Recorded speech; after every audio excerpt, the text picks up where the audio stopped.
शेतकरी मित्रांनो, नमस्कार. ग्रीन गुड ॲग्रीमध्ये पुन्हा एकदा सर्वांचं स्वागत. आज आहे 2 एप्रिल. आपण पाहिलं काल 1 एप्रिलला जवळजवळ 1200 ते 1400 रुपयांनी गठन मार्केट जे आहे तर हे वर उचललं आहे. आज काय परिस्थिती आहे हे आपण या व्हिडिओमध्ये जाणून घेणार आहोत. तर मित्रांनो, तुम्ही जर चॅनलवर पहिल्यांदा आला असाल तर चॅनलला सबस्क्राईब करा, सोबत नोटिफिकेशन बेल ऑन करा, जेणेकरून तुम्हाला नवनवीन व्हिडिओचं नोटिफिकेशन हे पाहायला मिळेल.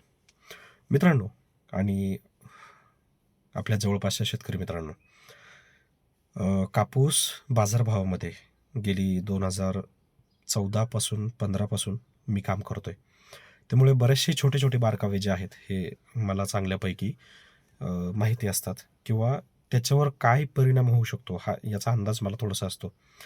कधीकधी असं होऊ शकतं की मी सांगितलेला अंदाज जो आहे हा थोड्याफार प्रमाणामध्ये बदलू शकतो. जसं आता युद्ध सुरू झालं, गठणचे भाव खूप वाढलेत. पण काहींना असं वाटलं की गठण वाढलंय म्हणजे आता कापूस पण खूप वाढणार आहे, पण परिणामी तसं झालं नाहीये. कारण इथून मागं जर आपण पाहिलं तर गठण जेवढं वाढेल त्याच्या साधारणतः 80% किंवा 70% तरी दर जो आहे हा मार्केटमध्ये उचलतो. परंतु युद्धजन्य परिस्थितीमुळे फक्त जो एक्सपोर्ट होतोय किंवा इम्पोर्ट होतोय म्हणजेच गठण, तर फक्त गठणचा दर वाढलाय. आपण जर पाहिलं तर 55,500 पासून 57,800 रुपयेपर्यंत जवळजवळ 2300 रुपये मार्केट वाढलंय. आणि कापूस दर जर पाहिला तर फक्त 600 ते 700 रुपये वाढलाय किंवा 800 रुपये वाढलाय. ही परिस्थिती काय? तर ही परिस्थिती अशी असते की इथे फायदा हे फक्त वरची कॉर्पोरेट लॉबी उचलते. शेतकऱ्यांमध्ये त्यांना फारसा फायदा मिळत नाही. तर जाणून घेऊयात आजचे दर काय आहेत आणि कशा पद्धतीने असणार आहेत. तर आज मार्केट जे आहे तर हे थोडंसं स्टेबल आहे, म्हणजे 100 रुपयेच फक्त वाढ झाली आहे. त्याच्यामध्ये फार काही विशेष नाही आहे. आणि मी म्हटलं होतं की जरी सीज फायर सध्या चालू असेल तरी गव्हर्नमेंटला पर्याय नाही आहे, कारण हा फक्त 2 देशांचा संबंध नाही आहे तर पूर्ण जगाचा संबंध आहे. त्यामुळं कुठंतरी थांबणं गरजेचं आहे. त्यामुळे लवकरच आपल्याला ही युद्धजन्य परिस्थिती थांबलेली पाहायला मिळेल.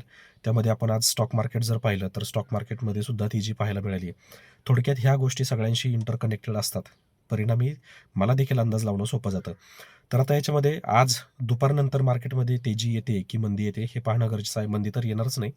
पण तेजी जर आली तर गठणमध्ये किती येते आणि कापसामध्ये किती येते हे पाहणं गरजेचं आहे. आता लमसम जर आपण स्थानिक बाजारपेठेचा जर विचार केला तर साधारण 7,500 रुपये दर आहे. त्याच्यापेक्षा जास्तच आहे, पण कमी नाही आहे.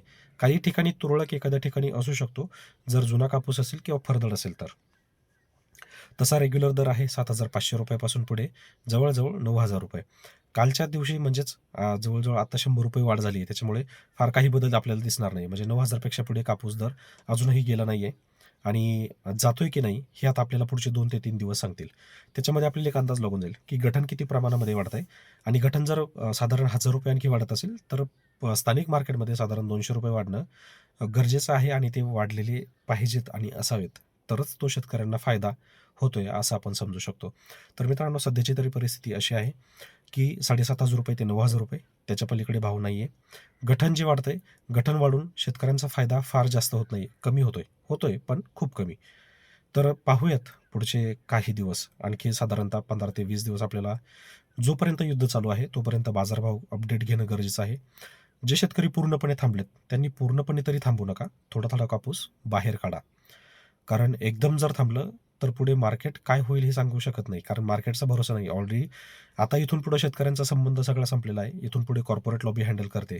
त्यामुळे बाजारात काय होतंय ह्याचा अंदाज लावणं थोडंसं कठीण जातंय. आणि जी अपेक्षा आपल्याला वाटते मित्रांनो, तर नाही होत आहे त्या कंडिशन रनिंगमध्ये जात नाही आहेत. कारण कॉर्पोरेट लॉबींचं तिथं मोठं नुकसान आहे. कॉर्पोरेट लॉबी पाहणार की आपला फायदा कसा होणार आहे, त्याच्यामध्ये आपणच भरडले जातोय. तुम्ही असा अंदाज बिलकुल लावू नका की गठण जास्त वाढलंय म्हणजे कापूस पण तेवढंच वाढणार आहे. नाही. तरी चला पाहूयात आपण पुढच्या आठवड्याभरामध्ये काही हालचाल होते का, आणि हालचाल होते तर किती होते आणि कशी होते. तोपर्यंतच थांबून राहा. ज्यांना विकायचं आहे त्यांनी थोडा थोडा करून विक्रीला सुरू करा. खूपच आशावादी होऊन थांबू नका, कारण अजून मला तरी भरोसा नाही आहे. जर तुम्हाला थांबायचं असेल तर तुम्ही थांबू शकता मित्रांनो. हा निर्णय तुमचा असणार आहे. मी फक्त एकच सांगितलं होतं की 8,000 पर्यंत येईपर्यंत थांबा. तिथून पुढे विक्री करा. आता ज्यांना 8,000 मिळतोय त्यांनी समाधान मानून घ्या. पुढे काय होईल हे माहीत नाही. युद्धजन्य परिस्थिती आहे. वेळ आली तर भारताला सुद्धा आहे याच कापूस घटनावर आपला पूर्ण उदरनिर्वाह करण्याची वेळ येऊ शकते. अशा परिस्थितीमध्ये फक्त गठणचा फायदा होईल, रॉ कापसाचा नाही. धन्यवाद.